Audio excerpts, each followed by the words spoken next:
नमस्कार दोस्तों, आज मैं आपको सावन मास के अंतिम बुधवार पर गणेश भगवान की कहानी सुनाने जा रही हूँ। प्रेम से बोलिए गणेश भगवान की जय हो, भोलेनाथ की जय हो, सावन मास की जय हो। एक समय की बात है, एक गांव में एक मध्यवर्गीय परिवार रहता था। परिवार में अनिरुद्ध, उसकी पत्नी सरस्वती और उनके 3 बच्चे रहते थे, जिनमें से 2 बड़े बेटे थे और एक पूनम नाम की बेटी थी। बेटी पूनम बचपन से ही गणेश भगवान की भक्ति किया करती थी। अनिरुद्ध मेहनत मजदूरी करके अपने बच्चों को बड़ा किया और दोनों लड़कों की शादी करके उनके लिए अलग अलग दुकानें भी कर दिया। अब अनिरुद्ध के पास सारे जमा पूंजी समाप्त हो गए। एक दिन अनिरुद्ध दोनों लड़कों से कहा, बेटा तुम अपने बहन की शादी कर दो, वह शादी के योग्य हो गई है। दोनों लड़के बहुत ही घमंडी थे। वह दोनों झट से बोले, पिताजी अगर आपके पास पैसे हों तो आप पूनम की शादी कर दीजिए। हमारे पास तो पैसे नहीं हैं और हमारा दुकान भी घाटा में चल रहा है। अपने बच्चों की बात सुनकर अनिरुद्ध बड़ा ही चिंतित हुए। चिंता के कारण उनकी तबीयत खराब होने लगी। पिता के दवा का खर्चा उठाना पड़ेगा, ऐसा सोचकर दोनों लड़के अपने अपनी बीवियों को लेकर घर से अलग रहने के लिए चले गए। अब अनिरुद्ध के घर में खाने के भी लाले पड़ गए। कभी भोजन बनता तो कभी खाली ही पेट सो जाते। लेकिन इन सब परेशानियों के रहते भी पूनम गणेश भगवान का पूजा करना नहीं छोड़ा था। वह नित्य गणेश भगवान के मंदिर जाती, फिर घर पर भी गणेश भगवान की पूजा पाठ करती, कथा कहानी कहती। एक दिन गणेश भगवान उसके घर एक वृद्ध साधु के भेष में आए। पूनम ने साधु बाबा को बैठाया, पानी पिलाया और जो मंदिर में प्रसाद मिला था उसने साधु बाबा को बड़े ही प्रेम से खिलाया। साधु बाबा अनिरुद्ध से बोले, पुत्र तुम बहुत ही चिंतित लग रहे हो। तब अनिरुद्ध ने अपनी सारी परेशानी साधु बाबा से बताई। साधु बाबा मुस्कुराए और बोले, पुत्र संकट हमेशा नहीं रहता, इसलिए आप चिंता को छोड़िए। मैं आपको एक योग्य वर के बारे में बताता हूँ। साधु बाबा ने बताया कि पड़ोसी गांव में एक साहूकार रहता है। उसका पुत्र विवाह के योग्य हो गया है। उसके पुत्र की आंखों से दिखाई नहीं देता, इसलिए वह योग्य वर की तलाश कर रहे हैं। आप अपने बेटी का विवाह उनसे करा दीजिए। वह कुछ भी नहीं लेंगे, उन्हें बस समझदार बहू चाहिए। यह बात सुनकर पहले तो अनिरुद्ध ने मना किया, पर पूनम तैयार थी, इसलिए वह भी हाँ कह दिए। शादी धूमधाम से हो गई।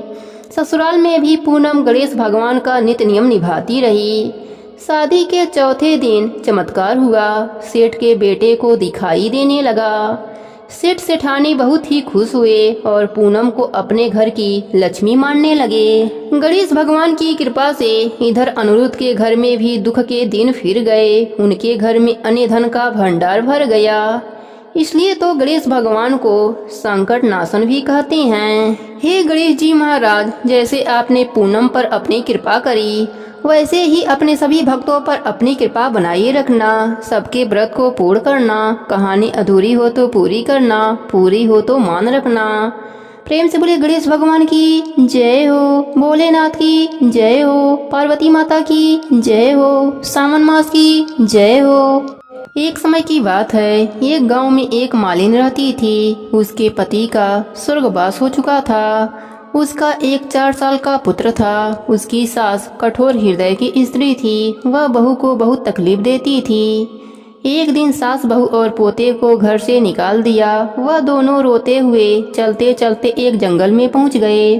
वहां एक बड़े पेड़ के नीचे बैठ गए। वहां से थोड़ी दूर पर एक गणेश भगवान का मंदिर था। वहाँ बहुत लोग गणेश भगवान के दर्शन करने आते थे। दर्शन करके गणेश भगवान को प्रसाद चढ़ाते थे, फिर वह प्रसाद सबको बांट देते थे। इस प्रसाद से माँ बेटे का गुजारा होने लगा। दोनों माँ बेटे गणेश भगवान की पूजा पाठ में लग गए। एक दिन उन्होंने सोचा, क्यों ना हम भी जंगल से फूल लाकर बेचें। अब वह रोज जंगल से फूल लाकर उसकी माला बनाकर बेचने लगे। साथ में पूजा की सामग्री और प्रसाद भी बेचने लगे। इससे उनको आमदनी होने लगी। गणेश भगवान की कृपा से आमदनी बढ़ने लगी। जल्दी ही उन्होंने एक मकान और एक दुकान बना लिया।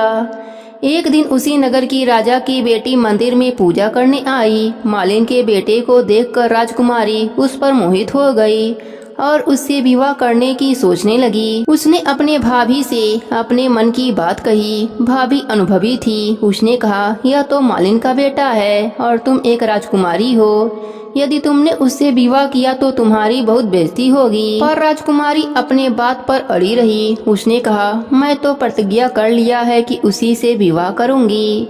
भाभी महल जाकर सारी बात राजा को बताया। राजा ने मना नहीं किया और विवाह के लिए तैयार हो गए। उन्होंने बड़ी धूमधाम से बेटी का विवाह मालिन के बेटे के साथ करा दिया। मालिन ने सबसे पहले बेटे बहू को गणेश भगवान के मंदिर में ले जाकर पूजा पाठ करवाया और गणेश भगवान का आशीर्वाद दिलवाया। इसके बाद पूरे नगर में यह बात फैल गई कि गणेश भगवान की पूजा करने से सब दुख दूर हो जाते हैं। यह बात सुनते ही नगर के सभी लोग मंदिर में गणेश भगवान के दर्शन करने आने लगे। मालिन और उसके बेटे की बिक्री और बढ़ गई। उधर उसकी सास के बुरे दिन आ गए। अन्नदाता उससे रूठ गए और वह भूखी मरने लगी। एक दिन वह रोती हुई उसी गणेश भगवान के मंदिर में आ पहुंची। वहां वह मालिन के बेटे से बोली, मैं भूखी हूँ, मुझे रोटी कपड़ा दे देना, इसके बदले में तुम्हारा सारा काम कर दूंगी। लड़के को दया आ गया और वह उसे काम पर रख लिया। उसने अपने दादी को नहीं पहचाना।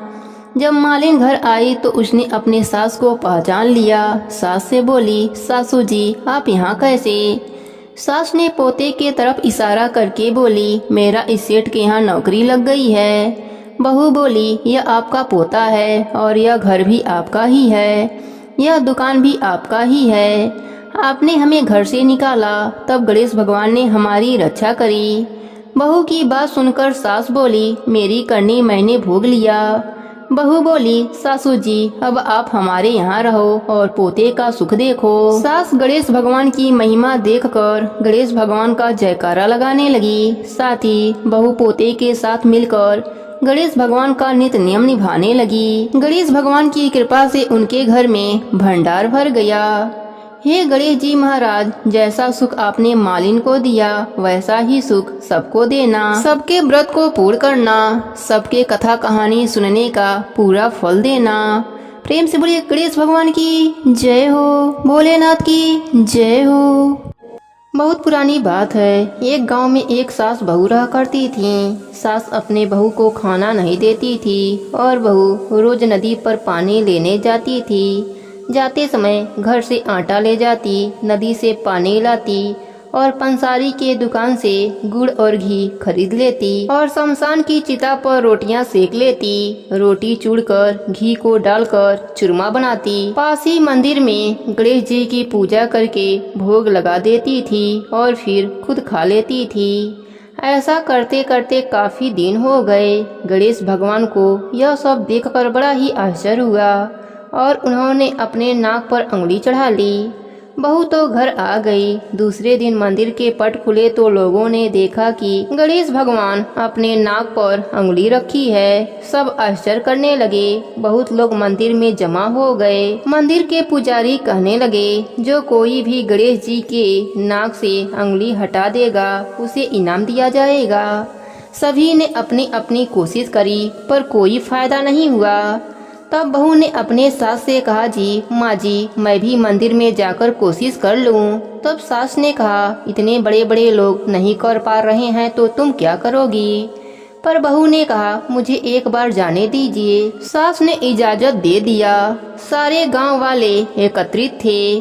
बहू आई और मंदिर में जाकर पट बंद कर लिया और गणेश जी से बोली, मैं अपने घर से आटा लाती हूँ, नदी से पानी लाती हूँ और पंसारी के दुकान से गुड़ और घी लाती हूँ, चिता पर रोटी सेकती हूँ। इसमें आपको क्या आपत्ति हुई? आपने अपने नाक पर उंगली क्यों रख ली?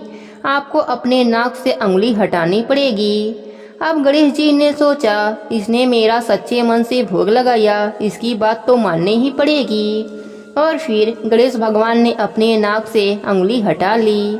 अब बहू ने मंदिर के दरवाजे खोले। लोगों ने देखा गणेश जी ने अपने नाक से उंगली हटा ली है। गांव वाले कहने लगे कि बहू तुम क्या जादू टोना करती हो? कैसे गणेश जी ने अपने नाक से उंगली हटा ली? तब बहू ने कहा कि मेरी सास मुझे भोजन नहीं देती है, तब मैं घर से आटा लाती हूँ, नदी से पानी लाती हूँ और पंसारी के दुकान से घी और गुड़ लाकर चिता पर रोटी सेकती हूँ, फिर उसको चूरमा बना देती हूँ। पहले गणेश जी को भोग लगाती हूँ, फिर खुद खा लेती हूँ। इसलिए गणेश भगवान को आश्चर्य हुआ था और उन्होंने अपने नाक पर उंगली रख ली थी। अब मैं उंगली हटवा दी हूँ। सास बहू की भक्ति देखकर बहू से क्षमा मांगने लगी। बहू पर गणेश भगवान की कृपा हुई। उसके घर में अन्न धन का भंडार भर गया।